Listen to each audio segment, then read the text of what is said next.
नमस्कार मैत्रिणींनो, मी अर्चना माझ्या चॅनलमध्ये तुमचं सर्वांचं खूप खूप स्वागत करत आहे। आज मी तुमच्यासाठी वांग्याच्या भरताचा बेत घेऊन आलेली आहे। छान असं मस्त आमच्याकडे आज वांग्याचं भरीत पुरी होती। सो मला असं वाटलं तुमच्यासोबत व्हिडिओ शेअर करावा, म्हणून मी व्हिडिओ शेअर करत आहे। व्हिडिओ शूट केलेला आहे। वांग्याचं भरीत आणि त्यासोबत बाजरीची पुरी मी बनवलेली आहे। सो मी असे छान असे हिरवेगार भरताचे वांगे आणले आहे आणि ही वांगी छान अशी मला भाजून घ्यायची आहे। याला मी सर्वप्रथम तेल लावून घेत आहे। ही वांग्याची भरीत म्हणजे वांगे भाजायच्या आधीची पूर्वतयारी आहे। सो माझी आई अशीच वांगे भाजायची आणि मी लहानपणापासून असं बघत आलेली आहे। सो मी पण असंच करते। याचे रिझन कदाचित असं असेल की तेल लावल्यामुळे साल पटकन निघावी आणि होल केल्यामुळे असे छिद्रे पाडून घेतल्यामुळे लवकर भाजून वांगे होत असेल कदाचित। सो आणि दुसरं पण रिझन असू शकते। तुम्हाला माहिती आहे का याच्या मागचं दुसरं रिझन? सो माहिती असेल तर मला नक्की कमेंटमध्ये कळवा। बघा, छान असे मस्त तेल लावून घेतलेलं आहे, त्याला छिद्र पाडून घेतलेलं आहे मी वांग्यांना। असं फक्त चाकूने सुरीने असं टच करून घेतलेलं आहे आणि बघा मस्त असं मी गॅसवर भाजत आहे। माझी आई छान अशी काड्यांची शेकोटी करायची आणि त्यावर भाजायची छान वांगे, पण आता माझ्याकडे हे अवेलेबल नाही आहे। सो मी इथे अशी गॅसवर भाजत आहे। सो त्या वांग्याची टेस्ट अप्रतिम लागते। सो पण आपण ॲडजस्ट करून घेऊ, गॅसवर भाजून घेणार आहे मी। आणि बघा, अशी जाडी असेल तर जाडीवर अशी भाजून घ्या तुम्ही वांगे, किंवा डायरेक्ट असं गॅसच्या शेगडीवरही भाजता येते वांगे हे पटकन भाजता येते, पटकन वांगी भाजून होतात। सो फक्त वांग्याचा डेट लवकर भाजला जात नाही। सो आपल्याला त्याच्याकडे लक्ष द्यावे लागेल। वांगे भाजून होतात तोपर्यंत मी वांग्याच्या भाजीच्या फोडणीची वांग्याच्या भरताच्या फोडणीची तयारी केलेली आहे। सो मी इथे 2 कांदे कट करून घेतलेले आहे, छान अशी कांद्याची पातसुद्धा कट करून घेतलेली आहे। 1 टेबलस्पून लसूण ठेचून घेतलेला आहे। हिरवी मिरची, कोथिंबीर आणि शेंगदाणे अर्धवट ठेचून घेतलेले आहे। आणि इथे बघा माझे वांगे भाजून झालेले आहे मस्त असे छान, आणि इथे सामान पण रेडी आहे। आता हे वांगे थोडं थंड होतात तोपर्यंत साल काढून घेऊया आपण। थोडं थंड व्हायला वेळ द्यावा लागेल आपल्याला, त्यानंतर आपण इथे साल काढून घेणार आहे। इथे बघा, आपण तेल लावलं असल्यामुळे याची साल पटकन निघते आणि छान अशी याची साल काढून घेणार आहे। आणि वांग्याचं भरीत करताना त्यासाठी मिरची कमीच वापरायची, नाहीतर त्यासाठी जर जास्त मिरची वापरली तर आपल्या गळ्याला फक्त तिखट अशी टेस्ट येते।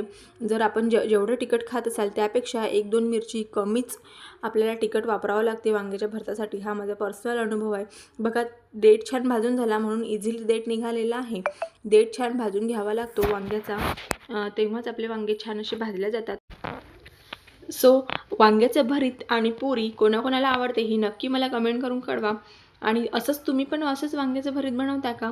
माझी ही वांग्याच्या भरताची रेसिपी खूपच सोपी आहे आणि जशी आपण साधी नॉर्मल भाजीला फोडणी देतो त्याच टाईप आहे। थोडी काही डिफरंट असेल तर मला नक्की कळवा। बघा, इथे छान असे वांगे भाजून त्याची साल काढून झालेली आहे। सुरीने अशी कट करून ते चेक करून घ्यायचे आहे आपल्याला, क्लीन व्यवस्थित आहे की नाही। काही वांग्यांना कीड लागलेली असते, सो तेवढा भाग आपल्याला कट करून घ्यावा लागतो। पण इथे माझे वांगे, आपण सहसा जनरली सर्वच वांगे चेक करूनच घेतो, व्यवस्थित चांगलेच वांगे भाजून घेतो। सो इथे माझे सगळे वांगे छान निघालेले आहे मस्तच। आता तोपर्यंत आपण बाजरीचं पीठ मळून घेणार आहे। इथे मी 2 वाटी बाजरीचं पीठ घेतलेलं आहे आणि 1 वाटी गव्हाचं पीठ घेतलेलं आहे आणि हे मस्त छान असं घट्ट असं भिजवून घेणार आहे, कारण मी त्याच्या पुऱ्या बनवणार आहे। पुऱ्यांसाठी घट्टसरच पीठ भिजवून मळून घ्यावं लागते। आणि इथे मी चवीनुसार, जसं चपातीला आपण मीठ टाकतो चपातीचं पीठ मळताना, त्याच प्रकारे इथे मी मीठ टाकलेलं आहे आणि छान असं हे घट्टसर बाजरीचं पीठ मी मळून घेणार आहे। बाजरीचं पीठ मी भरताला फोडणी देण्याच्या आधीच मळून घेत आहे, कारण ते छान असं मुरल्या जाईल आणि आपल्या पुऱ्या अगदी छान अशा होतील, खूप छान होतील। म्हणून मी ही बाजरीचं पीठ आधीच मळून घेत आहे आणि छान असं मुरायला नमायला ते बाजूला ठेवून देत आहे। आणि त्यानंतर मी भरताला फोडणी देऊन घेत आहे आणि गरम वाफेवरचं भरीत आणि छान अशा गरम बाजरीच्या पुऱ्या किंवा कळण्याच्या पण पुऱ्या खातात वांग्याच्या भरतासोबत। कळण्याच्या पुऱ्या, बाजरीची पुरी, परत भाकरी यासोबतच हे वांग्याचं भरीत खूप छान लागते। सो मी इथे भरताला फोडणी देते आहे। इथे मी तेल तापवून घेतलेलं आहे, त्यात जिरं मोहरी टाकून छान तडतडू द्यायचं आहे आपल्याला आणि नंतर त्यामध्ये बाकीचे इन्ग्रेडियंट्स ॲड करायचे आहे। सर्वप्रथम मी लसूण टाकून घेणार आहे। लसूण छान असा ब्राउनिश होईपर्यंत तेलामध्ये होऊ द्यायचं आहे आणि त्यामध्ये नंतर आपण कांदा आणि हिरवी मिरची टाकून घेणार आहे आणि छान असं आपला गोडा मसाला होऊ द्यायचा आहे. कांदा मिरची भाजून घ्यायची आहे. मिरची थोडी 1-2 मिरची आपण नॉर्मल तिखट जेवढं खातो आपण त्यापेक्षा 1-2 मिरची आपण कमीच घ्यायची. वांग्याचं भरीत हा असा मेनू आहे, असा पदार्थ आहे की हा सर्वांनाच आवडतो आणि या सीझनमध्ये हिवाळ्यामध्ये खूप छान असे भरताचे वांगी बाजारात विकायला येतात. हे वांगी भाजून झाल्यानंतर साल काढून झाल्यानंतर अशा पद्धतीने तुम्ही कट करून घेतलं तरी चालेल किंवा ठेचून घेतलं तरी चालेल. छान असा चमच्याने ठेचूनही घेतलं तुम्ही हे वांगी तरी पण चालेल. आणि हे इथे बघा माझी फोडणी ऑलमोस्ट झालेली आहे. आता यामध्ये मी कांद्याची पात टाकून घेणार आहे आणि शेंगदाणे जे आपण अर्धवट ठेचून घेतलेले आहे, कुटून घेतलेले आहे ते शेंगदाणे टाकून घेणार आहे. बघा कांद्याची पात थोडी टाकून हलवून घ्यायचं आहे. त्यानंतर लगेचच शेंगदाणे टाकून घ्यायचे आहे.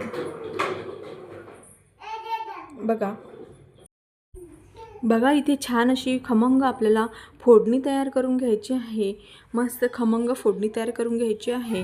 आणि इथे माझ्या मुलीचा खूप आवाज येत आहे शूट म्हणजे रेकॉर्डिंग करताना. सो आणि माझ्याकडे काही ऑप्शन नाही तर त्यासाठी सॉरी. बघा इथे मी भरीत टाकून घेतलेलं आहे आपल्या फोडणीमध्ये. फोडणी छान अशी खमंग होऊ दिलेली आहे आणि त्यामध्ये हे भरीत टाकलेलं आहे. आणि भरीत हे म्हणजे वांगी त्यात टाकायचे फोडणीत. त्याच्या आधी खालीच तुम्ही ठेचून घेऊ शकता ताटामध्ये किंवा मग अशा प्रकारे चमच्याने हे कढईमध्येच तुम्ही अशा प्रकारे ठेचून घेऊ शकता हे भरीत.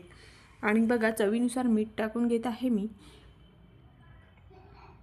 अप्रतिम हे वांग्याचं भरीत बनवून तयार होते. बघा किती छान असं झालेलं आहे. छान अशी एक वाफ काढून घ्यायची आहे आणि अशा प्रकारे अधूनमधून 5-5 मिनिटांनी मीडियम गॅसवर ठेवायचं आहे आणि 5-5 मिनिटांनी अशा प्रकारे चमच्याने हे ठेचून घ्यायचं आहे आणि मस्त असं स्मूथ एकजीव करायचं आहे त्याला ठेचून चमच्याने. आणि एक सिक्रेट इन्ग्रेडियंट्स म्हणजे मी इथे किचन किंग मसाला अगदी पाव चमचा टाकत आहे. अगदी पाव चमचा नाही सारखा असा किचन किंग मसाला आपल्याला इथे टाकायचा आहे. त्यामुळे अप्रतिम टेस्ट येते. आणि भरतामध्ये कुठल्याही प्रकारचा मसाला टाकायचा नसतो. लक्षात ठेवा, भरतामध्ये कुठल्याही प्रकारचा मसाला टाकायचा नसतो. पण मी इथे थोडा किंचित पाव चमचा किचन किंग मसाला वापरत आहे. त्याने छान टेस्ट येते. सो बघा इतकं अप्रतिम दिसत आहे भरीत. खूप सुंदर दिसत आहे. मस्त भरीत बनून तयार झालेलं आहे. त्याला छान वाफ येते तोपर्यंत इथे आपण पुऱ्या तळून घेणार आहे. छान पुऱ्यांचं पीठ जे आपण बाजरीचं पीठ पुऱ्यांसाठी मळून घेतलेलं होतं ते छान असं नरम झालेलं आहे. आता आपण छोटे छोटे गोळे करून घेणार आहे. जेवढ्या पुऱ्या आपल्याला लाटायच्या आहे तेवढे छोटे छोटे गोळे करून घ्यायचे आहे. म्हणजेच पुऱ्या छान तळता येतील आणि पुऱ्या तळण्यावर आपलं पूर्ण कॉन्सन्ट्रेशन पुऱ्या तळण्यावर राहील. त्यासाठी मी आधी गोळे करून घेते आणि पुऱ्या लाटून घेते. म्हणजे कसं आपलं पूर्ण कॉन्सन्ट्रेशन हे पुऱ्या तळण्यावर राहते. त्यामुळे पुऱ्या टम्म फुगतात छान. बघा इथं गोळे करून घेतलेले. आता पुरी लाटून घेणार आहे आपण मस्त असं. आणि पुरी कशी पण लाटली तुम्ही तरी ती तळताना त्या गॅसचा फ्लेम आणि तेलाचं टेम्परेचर हे योग्य प्रमाणात हवं. तेव्हाच आपल्या पुऱ्या खमंग आणि टम्म अशा फुगतात. आणि थोडाही स्लो गॅस झाला किंवा तेल आपलं तापलं नाही, कमी तापमानावरच जर आपण पुऱ्या तळल्या तर आपली पुरी फुगत नाही, टम्म अशी फुगत नाही. सो त्यासाठी सांगते, पुरी कशी लाटा तुम्ही. तिरपी तारपी भारताचा नकाशा, कोणत्याही देशाचा नकाशा करा, पण पुरी जर का तेल चांगलं तापलेलं असेल तर पुरी टम्म फुगते. आणि पुरी जर तेल जर तापलेलंच नसेल तर पुरी तुमची फुगणारच नाही. किती छान सुगरणसारखी लाटा तुम्ही, पुरी फुगणार नाही. तेल जर चांगलं तापलेलं असेल तरच पुरी फुगते. सो बघा अशा प्रकारे बघा मी अशी लाल बुंद मस्त पुरी होऊ देणार आहे. खमंग अशी पुरी होऊ देणार आहे. आणि ते खमंग पुरीसोबत भरीत अप्रतिम लागते. आणि तिकडे आपण भरीत छान असं बारीक गॅसवर शिजत आहे आपलं भरीत. मस्त वाफेवरचं भरीत आणि हे छान अशी पुरी अप्रतिम लागते. बघा किती टम्म आपली पुरी फुगलेली आहे. अशाच प्रकारे मी सर्व पुऱ्या तळून घेणार आहे. बघा मस्त पुऱ्या तळून आहे आणि भरीत रेडी आहे. सो आपण मस्त त्याची टेस्ट घेणार आहे आणि अप्रतिम आपल्या भरीत पुरी बनवून झालेला आहे. आता सर्व करायची वेळ आहे. आता घरचे तर सर्व वाट बघतच आहे जेवायला. सर्वात जास्त घाई झालेली आहे माझ्या मुलाला भरीत पुरी अप्रतिम खूप खूप आवडते, खूप प्रमाणात आवडते. थोडं जेवण पण छान होते त्याचं भरीत पुरी असले की.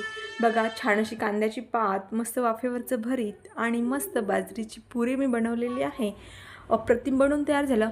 तुम्ही पण भरीत असंच बनवताय का? आणि माझं काही मिस्टेक झाली असेल भरीत बनवताना, मला काही तुम्हाला टिप्स द्यायच्या असेल तर तुम्ही नक्की देऊ शकता. त्यासाठी मला कमेंट करून कळवा. आणि माझा व्हिडिओ पूर्ण बघितल्याबद्दल तुम्हा सर्वांचे मनापासून खूप खूप धन्यवाद. लाईक, शेअर आणि सबस्क्राईब.